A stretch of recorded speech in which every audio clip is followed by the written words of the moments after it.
Go.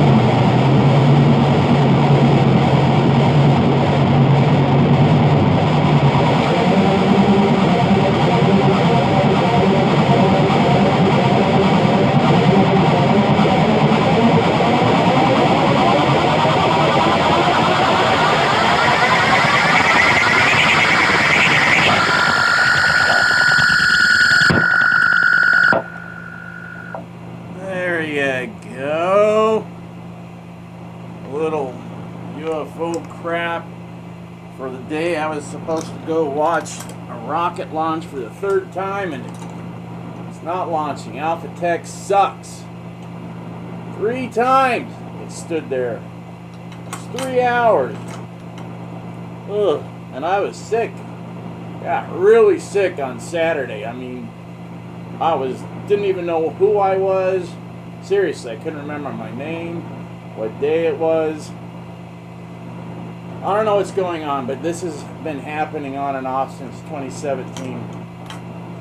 Maybe it's a tumor. I don't know. None of my doctors will tell me anything. They just send me to other doctors, which just prolongs it.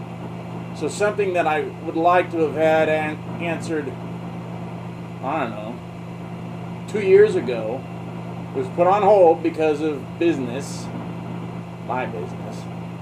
And then it started happening again. So I said, look, I need, so they took, I told you I was really sick. They took a scan, CT scan. I thought it was an MRI. It wasn't. It was a CT. They go, he has a 5-centimeter mass in his right lung, and his gallbladder is close to erupting, or, blowing up because it's filled with stones. And the last time they did that, which was just a year before, they said, yeah, you have some stones in your gallbladder, don't worry about it, cut down on fat. Okay. And now it's close to erupting and it's filled with sludge, and the sludge is filled with heavy metals, which my doctor laughed because he thought it was funny because I like heavy metal. I'm like, dude, not funny. So, just getting that out. So, an enlarged heart, and I have had no tests done since that one, and the CT scan was done it was still winter. So, let's say January, February, March, say February or March, the CT scan was. I still haven't seen one specialist. I'm going tomorrow, but I have to stay awake all friggin' night, which I used to do all the time, but now I'm on a decent schedule and I gotta F it up. I don't know, we'll see. So I'm not missing the heart doctor tomorrow. It's at 8 o'clock. And then in 2 weeks, I go to see the lung doctor, so he can tell me what this mass is. I go, dude, I had pneumonia. Don't you think it was just a mass of loogie? We don't know. Because a tumor is usually anywhere from 3 to 5 centimeters. I go, so you find something that's 3 to 5 centimeters and you push it to 5, because at first it wasn't 5, now it is all of a sudden. So now I don't have just an enlarged heart, they're calling it congestive heart failure. Now I don't just have like a thing they want to look at in my chest, it's a possible tumor. And then my gallbladder is, well, you don't just have a few stones, it's filled with stones, and you have sludge in there that's filled with heavy metals. And you can tell that from a CT scan? Bullshit. If anybody out there, and I know most of you try to answer, but if any of you have gone through any of this and have any answers, like, well, this happened to me, and this is what happened. Good or bad, I don't care. I want to hear it. Alright. Or not you, a relative, whatever. I don't know what to play, because I don't feel like playing. I'm really depressed. I'm like really fucking bummed, man.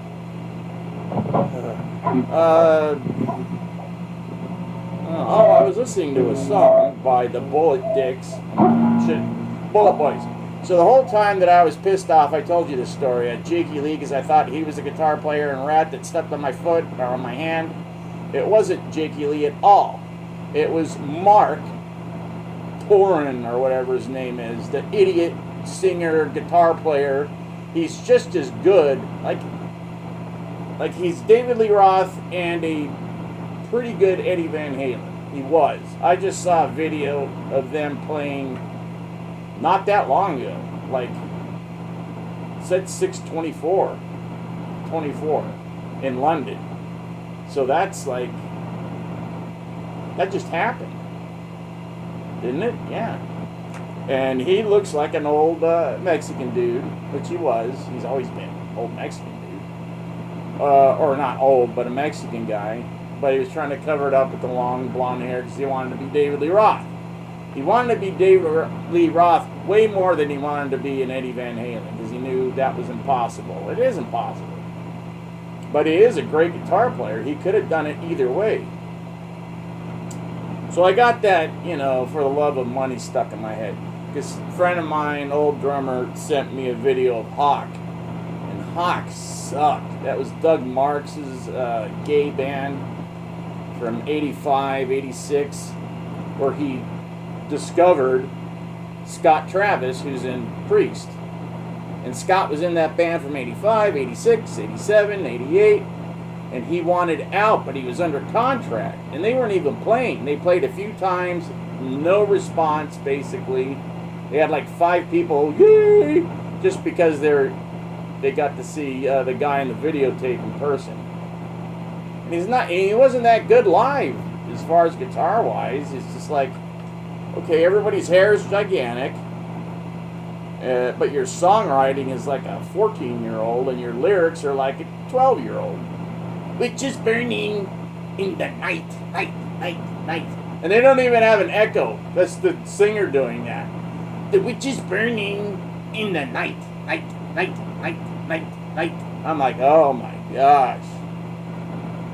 So, Hawk sucked. So when me and Trey were looking for a drummer for Fatal Attraction, Scott Travis shows up. I think I have told this story. And we said, dude, you are an amazing drummer. And we still need to find either a bassist or a guitar player. And then I'll either switch to bass or stay on guitar, whatever. It doesn't matter to me. Whatever works. But with you, holy crap. I go, aren't there a lot of other people looking, at you as a drummer? He goes, oh yeah, there's another band called something, not Speed Racer. I go, Racer X. He goes, yeah. I go, dude, I heard that guitar player is amazing, and he's a nice guy. He's not a dick like Doug. And Doug was a dick because he had a big head, and he had big hair. So, when Racer X heard him, they went, oh my gosh! And they had management and money, and they were able to get him out of the contract, which we couldn't, because we didn't have a good manager. We didn't have a manager. Well, we did, but it wasn't a real manager, so. There you go. So we lost Scott Travis to Racer X, but then Racer X lost him to Judas Priest. So Scott did pretty good for himself. And I'm glad, because he was the nicest guy you'd ever want to meet.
It's the easiest to play, and I like it. It's got a great tone.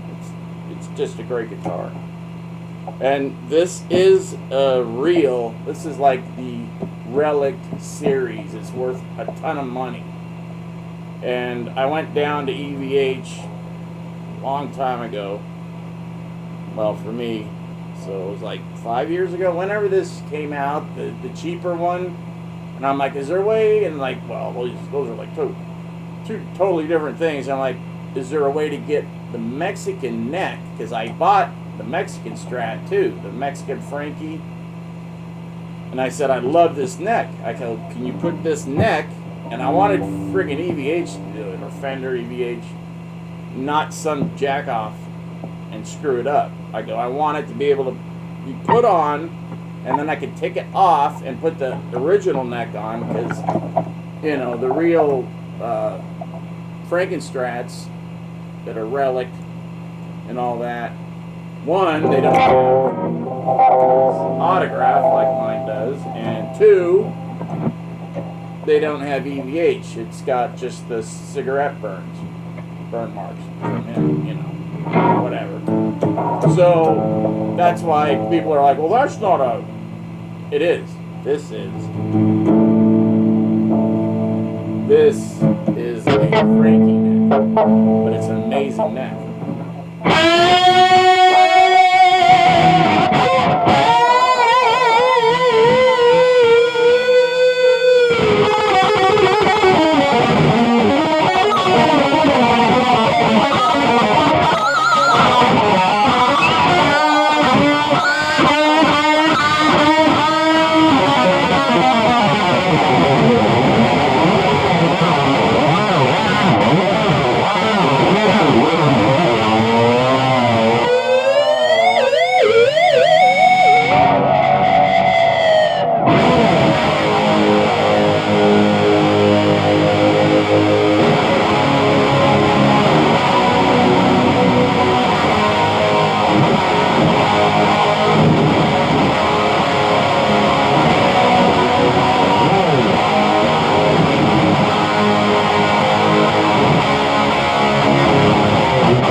What do you want to hear? Tell me something, anything.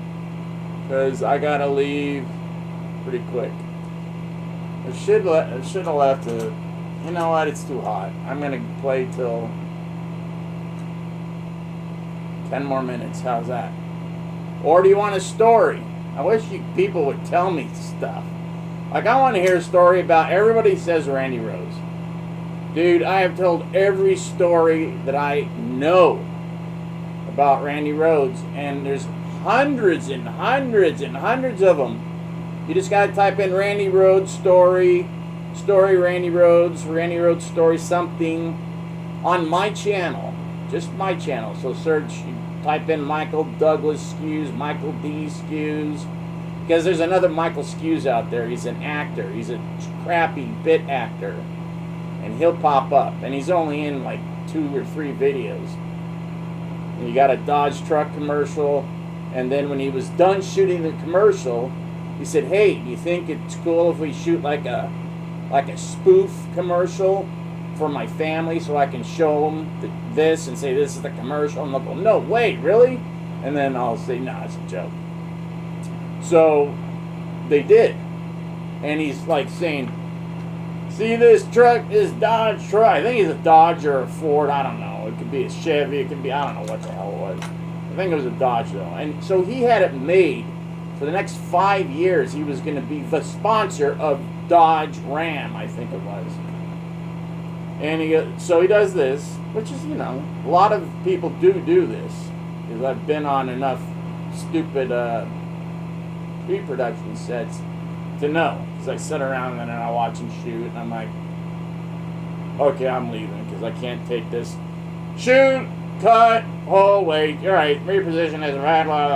Okay, ready, roll, go. Stop, wait, shoot. Okay, okay, I'm out. Like, because actors do nothing. I don't care. I met the one actor that was anything that I liked, and that was Charlton Heston. And after that, who gives a shit? I met Danny DeVito. I raced him to the elevator, which was stupid if you think about it, because Danny DeVito and then me with these legs before the accident. This is when I was like 32. So I'm like, phew! I'm there waiting at the door, and I hit the button, and he goes, "Oh, you think you're pretty badass with those long legs?" I go, "Hey, you're Danny DeVito. What floor do you want?" He goes, No. You got here first. Push the floor you want to go. I go, "I'm just going to the 4th floor." I think it was 3rd or 4th floor. He goes, "Well, I'm going all the way to the top. So it doesn't matter, right?" I go, "I guess not." He goes, "So hit 4 or 30. So I hit it. I go, "Well, and you are?" And he goes, "Like 26 or 20 something. I know it was 20 something because it didn't go higher than that. So I hit it, and I go, "I'm sorry. I wasn't making fun of you. I just thought it would be fun to race, and now that I think about it, it's not so funny, is it?" He goes, "No, I think it was funny." He goes, "I wish I could think of like a bit or something I could do with it. I might be able to do something, but I don't know. Because I've done so many short bits that, because every time I stepped out of the booth on Cab, or on Taxi, Cab, yeah, that was the Cab, the TV show, Taxi." He goes, because he's way up there in that cage, and then when he'd step out, he was that tall. And that was the big joke. I never got it, because I was like, "Oh, I'm short." I didn't like the show, though, either, but I didn't tell him that. I always thought he was funny, so I said, "You were always the funniest on that show to me." Because what about Lotka? I mean, that guy killed it. Everybody, he got more fan mail than anybody, he got everything. He slayed everybody. And the other guy, I just watched Independence Day. He was the dad of Goldblum or Gold, whatever the other actor, the scientist guy who saves everybody from them getting blown up by the aliens. Whatever his name. He was furious and he wanted that guy, the character and the guy, thrown off the friggin' show because it was stealing his fire. And didn't happen. He left anyways when he was ready to, but I think. I don't remember.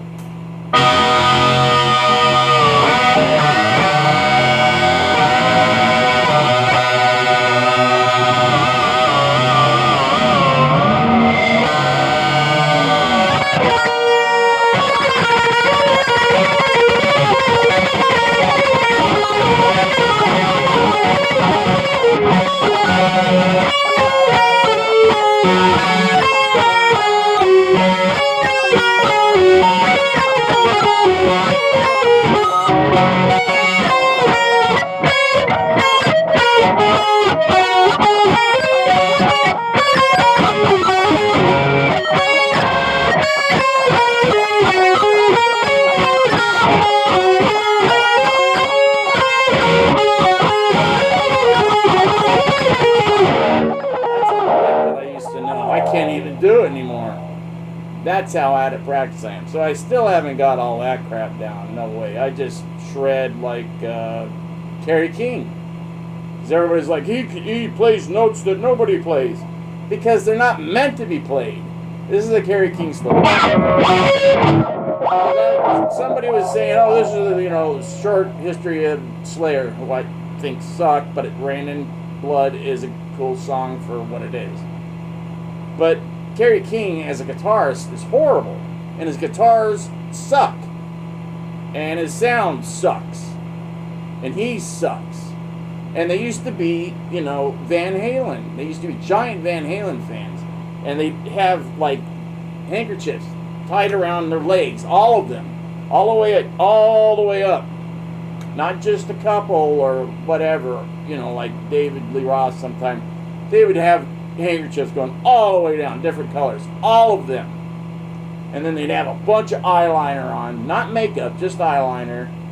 And, Kerry King's hair was all frizzed out like an afro, and I'm like, and I don't remember what kind of crap guitar he was playing, but we played with him out in Anaheim at Radio City when I was in the band. I think it was Valentine. I'm not really sure, actually. I just remember going, wow, those guys are crap. And then I saw them again like 2 years later, and they took on this, evil image. So Slayer with a pentagram with swords and everything. I'm like, okay, everybody does that when they know they suck and they got to do something. Like Venom. And it turns out they're huge fans of Venom. Because Venom, I was like, wow, look at this this 45 cover, the first 45. I've got it signed by Kronos when they came out here to play once, I think. I don't know. But I do have it. So I'm like, oh, they're going the Venom route. Because not that many people were doing, Motley Crue was doing the very spit-polished devil image. And then there's those guys. And then there's the real ones that never make it to here. So over to, play over here. So anyways, they still sounded like crap, but you couldn't tell what they were just like everything was the same.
guy saw with a Kaler other than me.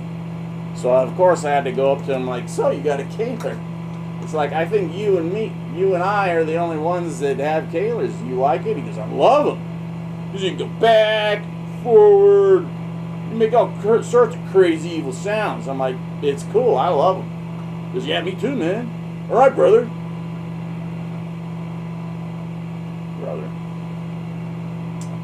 So that's my Kerry King story, but sorry. What time do we got now? Hopefully I'm almost done. Alright, I'm gonna have to leave in like 5 minutes. So,